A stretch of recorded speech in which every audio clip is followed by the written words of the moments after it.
বিসমিল্লাহির রহমানির রহিম। গণ অভ্যুত্থানের অংশীজন শ্রমিক জনতার সম্মানে আজকের আয়োজিত এই অনুষ্ঠানের সম্মানিত সভাপতি, অনুষ্ঠানে উপস্থিত মহাসচিব, বাংলাদেশ জাতীয়তাবাদী দল জনাব মির্জা ফখরুল ইসলাম আলমগীর, উপস্থিত স্থায়ী কমিটির নেতৃবৃন্দ, উপস্থিত সম্মানিত উপস্থিতিবৃন্দ, কৃষক, শ্রমিক, পেশাজীবী প্রতিনিধিগণ, গণ অভ্যুত্থানে শহীদ পরিবারের সম্মানিত সদস্যগণ, গণ অভ্যুত্থানে আহত সাহসী বন্ধুগণ, আলোচক বৃন্দ এবং এই অনুষ্ঠানে উপস্থিত সকল উপস্থিতি এবং শ্রোতাবৃন্দ, আসসালামু আলাইকুম। এতক্ষণ পর্যন্ত যারা বক্তব্য রেখেছেন, আপনাদের সবার বক্তব্যে গণ অভ্যুত্থানের সময় নৃশংসতা এবং এর আগে পরের পরিস্থিতি, গণ অভ্যুত্থানে বীর জনগণের আত্মত্যাগ, সন্তান স্বজনহারা পরিবারগুলোর সার্বিক পরিস্থিতির একটি চিত্র উঠে এসেছে। এই গণ অভ্যুত্থানের সময় দেশের অন্যতম শিল্প কারখানা নির্ভর আবার আশ্চর্য এলাকায় শহীদ পরিবারের স্বজন এবং বক্তব্য দিয়েছেন। আমার বক্তব্যে তাদের বক্তব্যগুলোকে প্রাধান্য দিয়ে কয়েকটি কথা আপনাদের সামনে তুলে ধরতে চাই। ফ্যাসিবাদের বিরুদ্ধে গত দশকের আন্দোলনের ধারাবাহিকতায় শেষ পর্যন্ত জুলাইয়ের গণ অভ্যুত্থানে হাজারো সময় স্বৈরাচার এই দেশ ছেড়ে পালিয়ে যেতে বাধ্য হয়েছে। জুলাইয়ের গণ অভ্যুত্থানের সবচেয়ে বেশি সংখ্যক শ্রমজীবী মানুষ, বিশেষ করে এই সাভার আশুলিয়ায় শ্রমিকদের উপরে গণহত্যা চালানো হয়েছিল।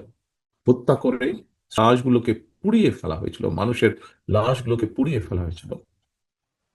লাশের সঙ্গে বর্বরতা, লাশের সঙ্গে এমন নির্মমতা, মনে হয় কারবালার যে নৃশংসতা তাকেও নিয়েছে। 5ই আগস্টে দিন সাভার আশুলিয়ার শ্রমিকদের উপরে গণহত্যা চলেছিল, মানুষের উপরে গণহত্যা চলেছিল। প্রিয় উপস্থিতিবৃন্দ, সরকারি চাকরিতে কোটা সংস্কারের দাবিতে গত বছর জুলাইয়ে যে আন্দোলন শুরু হয়েছিল, সেই আন্দোলনে কিন্তু শ্রমজীবী মানুষের সরাসরি কোনো স্বার্থ হয়তোবা জড়িত ছিল না, কারণ তা করেননি। তাহলে প্রশ্ন আসে, পোশাক কারখানার শ্রমিক, চালক, দিনমজুর, ভ্যান চালক, অটোরিকশা চালক, চালক, হেল্পার, সহকারী দোকান কিংবা রেস্তোরাঁ কর্মী, অথবা নারী পুরুষ সকল শ্রেণীর মানুষ কেন সেদিন রাজপথে নেমে এসেছিলেন? একজন রাজনৈতিক কর্মী হিসাবে আমি একটি কারণ খুঁজে পাই। এর কারণ একটাই, দেশের সকল শ্রেণী পেশার মানুষ দেশপ্রেমিক গণতান্ত্রিক বিশ্বাস করেছে রাষ্ট্র ক্ষমতায় ক্ষমতালোভী যে ফ্যাসিস্ট যে পালিয়ে গিয়েছে, তারা যদি রাষ্ট্র ক্ষমতায় থাকে, রাষ্ট্র ক্ষমতায় কৃষক, শ্রমিক, ছাত্র, জনতা কেউ তাদের গণতান্ত্রিক রাজনৈতিক অধিকার ফেরত পাবে না, কারোরই কোনো দাবি আদায় হবে না। বর্তমানে বর্তমান সরকার এবং প্রশাসনে শ্রমজীবী কর্মজীবী মানুষের অবস্থান কি?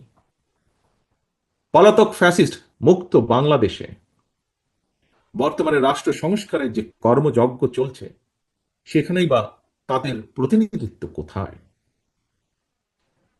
প্রিয় ভাই বোনেরা, গণ অভ্যুত্থানে অংশীজন শ্রমজীবী কর্মজীবী অবদানকে স্মরণ করে আমাদের কথা আমরাই বলবো, এই শিরোনামটি আমি দেশের বর্তমান প্রেক্ষাপটে অত্যন্ত বাস্তবধর্মী বলে মনে করি। প্রতিটি নাগরিক যাতে নিজের কথাটি নিজে বলতে পারেন, নিজের ভোট নিজে দিতে পারেন, নিজের রাজনৈতিক অধিকার প্রয়োগ করে সরকার গঠন কিংবা সরকার পরিবর্তন ঘটাতে পারেন। জনগণের রাজনৈতিক ক্ষমতায়নের এই রাজনীতিটি বিএনপি বাংলাদেশে প্রতিষ্ঠা করতে চায়। একজন রাজনৈতিক কর্মী হিসাবে, একজন নাগরিক হিসাবেও আমি মনে করি রাজনৈতিক ক্ষমতা প্রয়োগের অন্যতম প্রধান উপায় হচ্ছে নির্বাচন। প্রতিটি নাগরিক যাতে নিজের কথা নিজেই বলতে পারে, সেটি নিশ্চিত করার স্বার্থেই দেশে একটি দায়িত্বশীল রাজনৈতিক দল হিসাবে বিএনপি বারবার একটি অবাধ, সুষ্ঠু এবং নিরপেক্ষ নির্বাচন অনুষ্ঠানের দাবিকে অগ্রাধিকার দেয়। রাষ্ট্রের জনগণ রাজনৈতিক এবং অর্থনৈতিকভাবে শক্তিশালী হয়ে উঠলে ভবিষ্যতে কেউ দেশে ফ্যাসিবাদ কায়েম করতে পারবে না বলে আমরা দৃঢ়ভাবে বিশ্বাস করি। আর দেশকে কেউ তাবেদার রাষ্ট্রেও পরিণত করতে সক্ষম হবে না। তাহলে বিএনপি জনগণের ক্ষমতায়নের এই রাজনীতি প্রতিষ্ঠার মাধ্যমেই শহীদদের কাঙ্ক্ষিত বাংলাদেশ গড়ে তুলতে চায়। সম্মানিত উপস্থিতিবৃন্দ, ফ্যাসিবাদ হটিয়ে জনগণ রাষ্ট্র এবং সরকারে নিজেদের অধিকার নিশ্চিত করতে অন্তর্বর্তীকালীন সরকারের হাতে রাষ্ট্র পরিচালনার ভার অর্পণ করেছে। এখন রাষ্ট্রে জনগণের মালিকানা জনগণের ক্ষেত্রে অন্তর্বর্তীকালীন সরকারের মাঝে শোনা যায় যে সকল কথা, একটি অন্তর্বর্তীকালীন সরকারের একটি অংশ নানা অপকৌশলের আশ্রয় নিচ্ছেন। অন্তর্বর্তীকালীন সরকার